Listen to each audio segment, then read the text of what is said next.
Olá pessoal, continuando então com o nosso curso de Segurança da Informação, na disciplina de Auditoria e Controle de Segurança, vamos falar um pouquinho nessa aula sobre confidencialidade e criptografia, né? Qual a importância de tudo isso dentro do processo de auditoria? Quando a gente fala em confidencialidade, é assim, a gente entra numa esfera de segurança da informação que nada mais é que um conjunto de estratégias onde o objetivo é gerenciar ferramentas, processos e políticas que são necessárias, então, para que a gente possa prevenir, detectar, documentar e agir em frente às ameaças à informação. Então, ou seja, a segurança da informação é pensar na prevenção, ou seja, em estratégias que vão prevenir algum dano que possa ser causado aos dados da organização. Dentro deles está o quê? Por exemplo, a confidencialidade, né? Então, a definição que a gente vê, né, de segurança da informação, ela vai estar se baseando no conceito de que o negócio ele sofrerá sérios danos se os dados, né, perderem um dos seus principais atributos, né, que é o que? A confidencialidade, a integridade e a disponibilidade. Né? Onde a gente fala que o que é a confidencialidade? Ou seja, ela está relacionada à inacessibilidade da informação, tá, para as pessoas ou entidades não autorizadas. Ou seja, algo que é confidencial é somente para poucas pessoas que estão autorizadas a ter acesso à informação. E o outro pilar que a gente fala, né, para que a empresa não tenha danos, é a própria integridade, ou seja, a garantia que a informação só pode ser alterada ou excluída com a autorização. Tá? Alguém tem que dar, que tem um poder para autorizar esse tipo de transação, né? E também a disponibilidade, ou seja, somente usuários ou entidades autorizadas podem ter acesso ao sistema, tá, ou ao equipamento, à máquina. Ou seja, então eu tenho que garantir, tá, nessa segurança, ou seja, que os dados, tá, só sejam acessados por pessoas que são autorizadas. A informação só pode ser excluída também com autorização de uma pessoa, tá, autorizada, e a disponibilidade só pode visualizar quem tem direito de acesso ao sistema, que alguém foi lá e liberou isso. Então a gente começa a ver, tá, que a confidencialidade ela tem a ver com a privacidade dos dados da organização.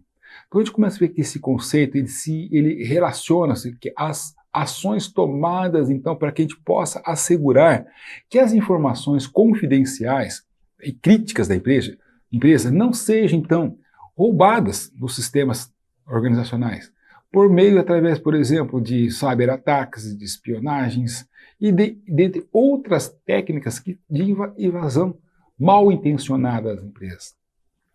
Então, ou seja, quando a gente trabalha para que a confidencializada, que a confiabilidade ela seja usada e seja reforçada, então, é necessário que a gente adote medidas preventivas.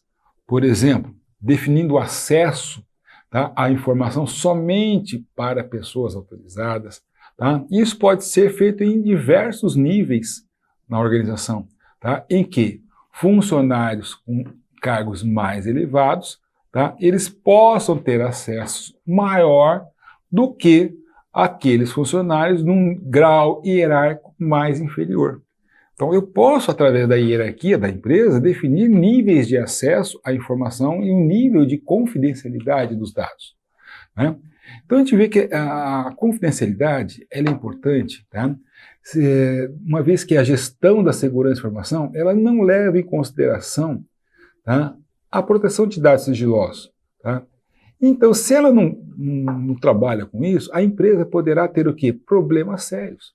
Tá? Ou seja, e por isso, né, as informações confidenciais, elas não se entendem apenas, tá, aos da companhia, mas também as informações dos clientes, funcionários, fornecedores, Tá? Então, a perda desses dados pode gerar prejuízos financeiros até o quê? Processos contra a organização para aqueles que foram afetados. A gente viu vários tipos de ataques, por exemplo, ao Facebook, tá? A Sony, tá? Grandes organizações que roubaram, tá? Dados e depois disponibilizaram isso, causando prejuízo não apenas para a empresa, mas para os usuários, porque o usuário que teve seus dados roubados, invadidos, tá? O que vai acontecer? Ele vai entrar com um processo contra a empresa que estava assim, contratada para ter a segurança desses dados. Como é que a gente faz, então, para ter essa segurança, né? Trabalhar com essa confidencialidade? Então a gente vai usar o quê? Uma é a parte da criptologia, da criptografia. Tá? Só que a criptografia, a gente fala o seguinte, tem o conceito de criptologia.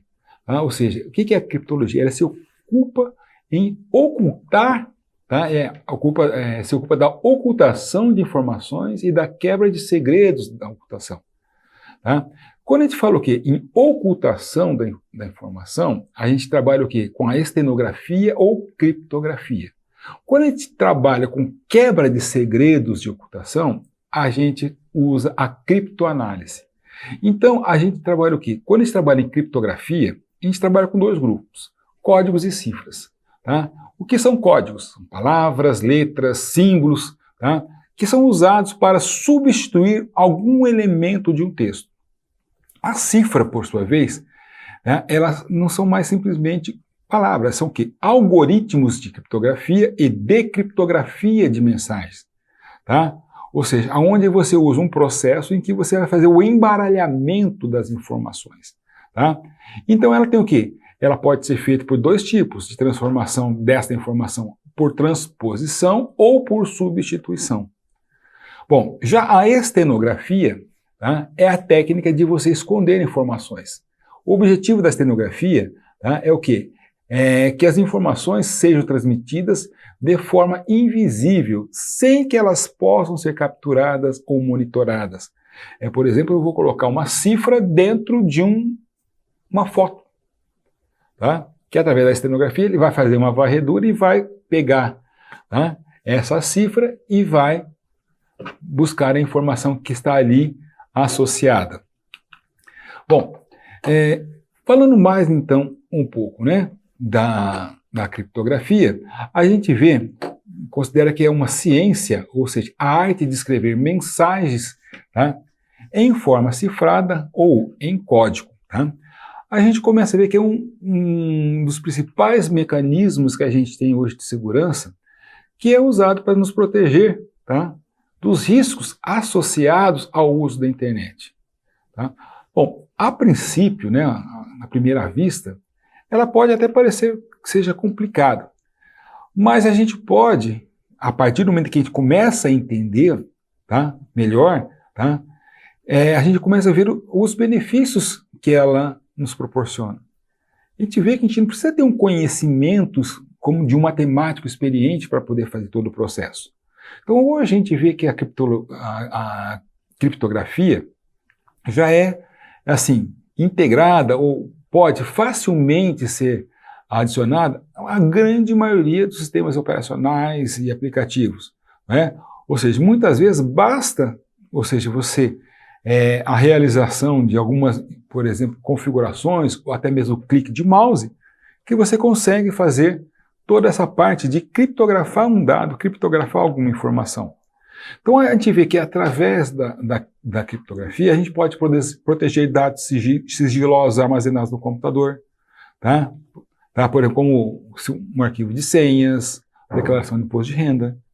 A gente pode criar uma área, ou seja, uma partição específica no computador, onde todas as informações que forem gravadas lá automaticamente serão criptografadas, ou seja, toda vez quando você guarda uma informação, ela fala que estão sendo compactadas.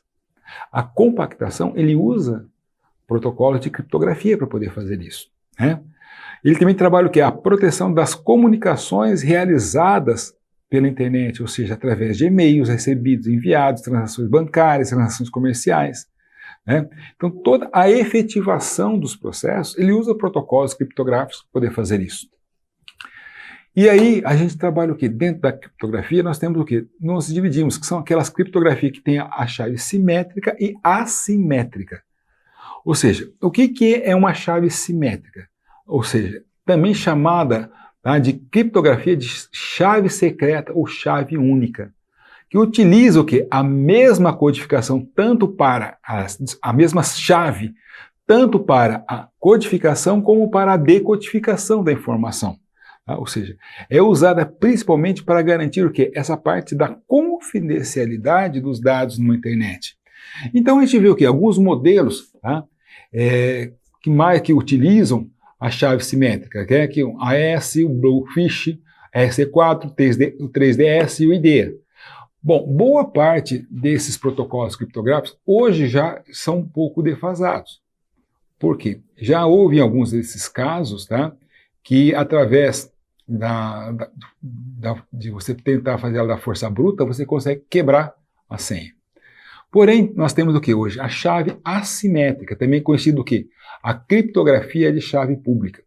Na verdade, ela utiliza duas chaves distintas. Uma pública, que pode ser livremente divulgada, e uma privada, que deve ser mantida em segredo pelo dono. Ou seja, quando você utiliza a transação utilizando, tá, essa criptografia assimétrica, você passa um arquivo com uma chave que é pública para todos, só que lá no final, para você decriptografar, eu preciso dessa chave privada que foi mandada. Então a chave privada ela pode ser armazenada de diferentes maneiras, tá? Num arquivo, no computador, num smart card, num token, tá? E também ela está usando os métodos, né, criptográficos que usam o quê? Chaves assimétricas, o RCA, o DSA, o Diffie-Hellman, que ainda são utilizados por algumas empresas. Outros modelos que nós também temos, que é a função de resumo, o hash.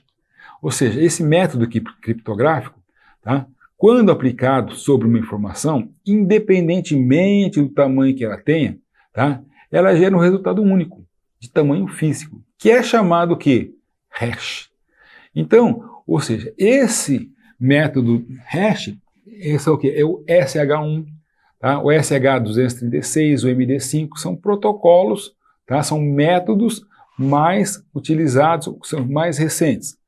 Tá? Com relação a isso, nós temos o quê? A parte da assinatura digital, que é um outro método que permite o quê? Comprovar a autenticidade e integridade de uma informação.